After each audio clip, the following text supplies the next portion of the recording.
Dear students, आज के lecture में हम डिस्कस करेंगे about primary cells. Primary cells वो होती हैं जिनकी रिचार्जिंग नहीं हो सकती, इसलिए इनको एक ही बार यूज किया जा सकता है। रिचार्जिंग क्यों नहीं हो सकती? क्योंकि रिएक्शन को रिवर्स नहीं किया जा सकता। प्राइमरी सेल का पहला एग्जांपल दिया हमने dry cell. Dry cell mainly हम यूज करते हैं क्लॉक्स में, ट्रांजिस्टर में। इसकी कंस्ट्रक्शन क्या है, इसके पार्ट्स क्या क्या हैं? इसमें ये कंटेनर है, जिंक मेटल का है, जो एज एनोड एक्ट करता है। इसके सेंटर में एक ग्रेफाइट रोड को रखा हुआ है, ये कैथोड का काम करती है। और इसके सराउंडिंग में ले रखा पाउडर्ड MnO2 और कार्बन, और इसके साथ ये एक पोरस पेपर है ताकि ये इसके कांटेक्ट में रहे, ये पाउडर से दूर ना जाए, क्योंकि MnO2 ही कैथोड पे क्या होगा, रिड्यूस। बाकी का जो पार्ट है इसमें ले रखिए पेस्ट ऑफ अमोनियम क्लोराइड और जिंक क्लोराइड, ये इलेक्ट्रोलाइट है। और यहां लगा रखी है सील ताकि इसमें एयर अंदर ना आए। ये इसका भी यही काम है, मेटल से लगा रखी है कैथोड पे। ये दोनों क्या करती हैं, एयर को अंदर नहीं आने देती। और क्योंकि जिंक एक रिएक्टिव मेटल है, अगर वो एटमॉस्फेयर के कांटेक्ट में रहेगी तो इजीली कोरोड हो जाएगी। उसको बचाने के लिए इसके साथ हमने एक कार्डबोर्ड लगा रखे हैं। तो ये हमने बताया अबाउट कंस्ट्रक्शन। वर्किंग कैसे होगी, किस तरह से chemical energy of redox reaction electrical energy में कन्वर्ट होगी। यहां जिंक है वो एनोड है, ऑक्सीडाइज हो जाएगा, इलेक्ट्रॉन का लॉस करेगा। MnO2 कैथोड पे रिड्यूस होगा और कन्वर्ट हो जाएगा Mn2O3 में। बैलेंस करेंगे 2 आ जाएगा। अब इसमें चेंज क्या हुआ, Mn की स्टेट यहां पर +4 है, यहां पर स्टेट है +3। तो इसमें गेन कितने का हुआ, 1 इलेक्ट्रॉन का। 2 है तो यहां 2 इलेक्ट्रॉन का गेन हो जाएगा। अब यहां कुल 4 ऑक्सीजन है, यहां पर 3 ऑक्सीजन है। तो जो एक ऑक्साइड आयन बचा हुआ है वो अमोनिया के साथ इंटरेक्ट करेगा। और अमोनियम आयन में हमें पता है N पे पॉजिटिव चार्ज है, तो यहां से एक H इजिली बाहर आ जाएगा और ये H+ आयन कंबाइन करेगा O2 नेगेटिव आयन के साथ। तो O2 के साथ 2 H आयन कंबाइन करेंगे तो ये 2 अमोनियम आयन के साथ ऑक्साइड आयन इंटरेक्ट करेगा और यहाँ 2 अमोनिया के मोलिक्यूल आ जाएंगे और साथ में आ जाएगा वाटर। तो ये हमने इसकी रिएक्शन लिखी एट कैथोड। इसमें कई बार क्वेश्चन आ जाता है कि मैग्नीज की ऑक्सीजन स्टेट में क्या चेंज आया, हम कहेंगे +4 से +3 में कन्वर्ट हो गए। तो ये केमिकल रिएक्शंस होंगी तो इनकी एनर्जी कन्वर्ट हो जाएगी किसमें, इलेक्ट्रिकल एनर्जी में। इसकी जो वोल्टेज है वो 1.25 से 1.5 वोल्ट के बीच होती है। अब ये धीरे धीरे डिक्रीज होती रहती है क्योंकि कैथोड पे अमोनियम आयन की कंसंट्रेशन डिक्रीज हो जाएगी। और हमें पता है इलेक्ट्रोड पोटेंशियल इसके डायरेक्टली प्रोपोर्शनल है। तो कैथोड पे कंसंट्रेशन ऑफ आयन कम होगी तो कैथोड का इलेक्ट्रोड पोटेंशियल कम हो जाएगा। यहाँ कंसंट्रेशन ऑफ आयन बढ़ेगी तो यहाँ इलेक्ट्रोड पोटेंशियल बढ़ जाएगा। और एक टाइम के बाद एनोड कैथोड का इलेक्ट्रोड पोटेंशियल सेम हो जाएगा, तब ये सेल डेड हो जाएगी, वर्क नहीं करेगी। अब एक ध्यान दें, यहाँ अब तक जिंक क्लोराइड का कोई रोल नहीं है, इसको कोई ले रखे हैं हमने। तो ये अलग से इसमें क्वेश्चन पूछ सकते हैं, role of zinc chloride.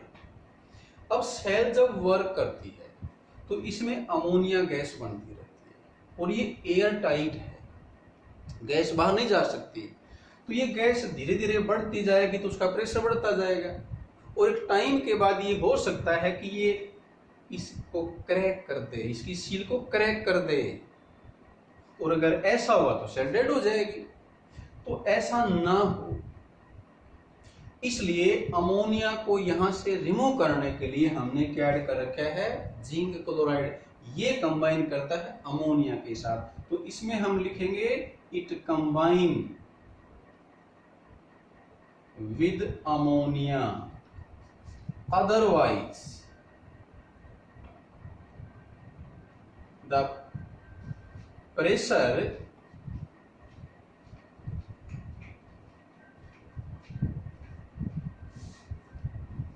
Crack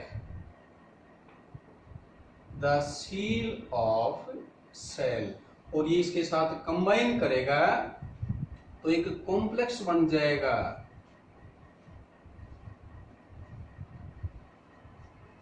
zinc chloride ने अमोनिया से कंबाइन करके कॉम्प्लेक्स बना लिया, इसलिए अमोनिया फ्री नहीं रहा, और फ्री नहीं रहा तो फिर ये इसको क्रैक नहीं कर सकता, सेल सेफ रहेगी।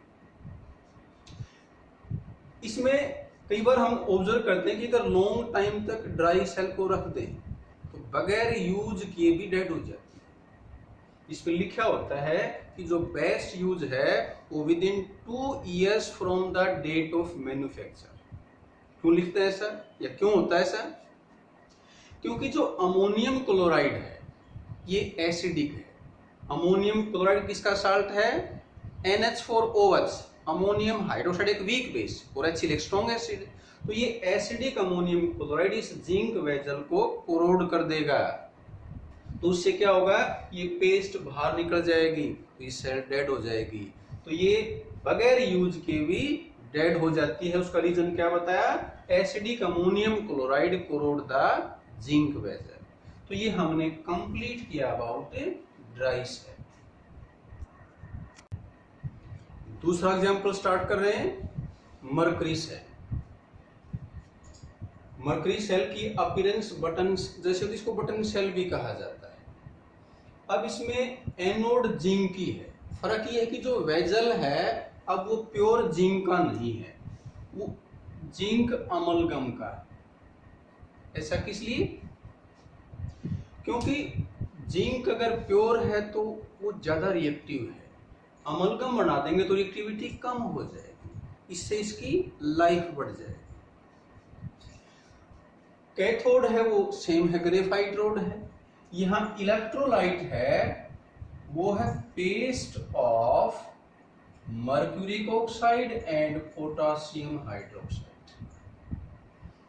वर्किंग क्या है? एनोड पे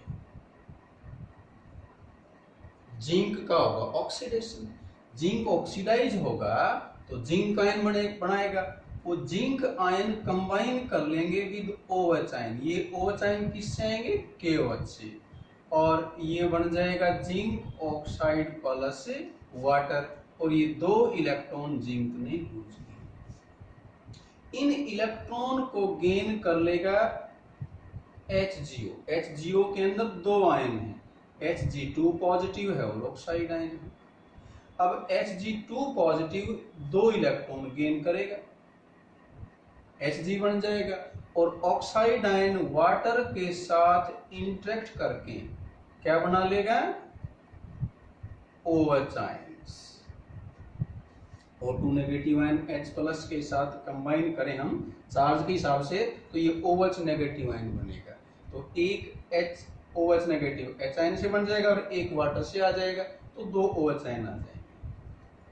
अब इसमें देखें कि जो कंसंट्रेशन ऑफ आयन है वो चेंज नहीं होती, जितने आयन यूज हुए उतने ही इसमें प्रोड्यूस हो गए, इसलिए इस सेल की वोल्टेज कांस्टेंट होती है। It gives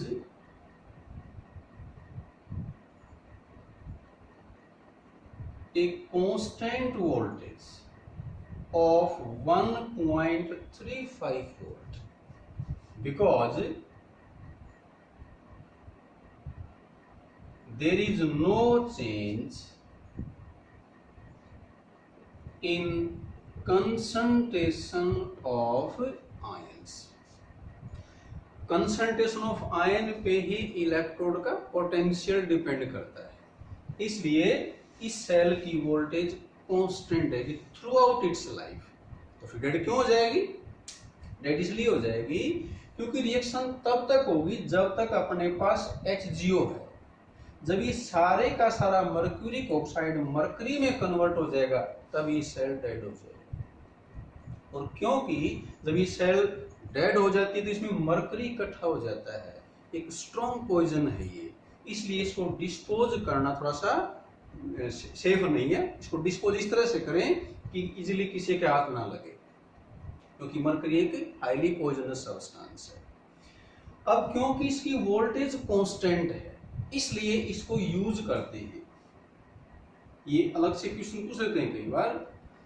due to its constant voltage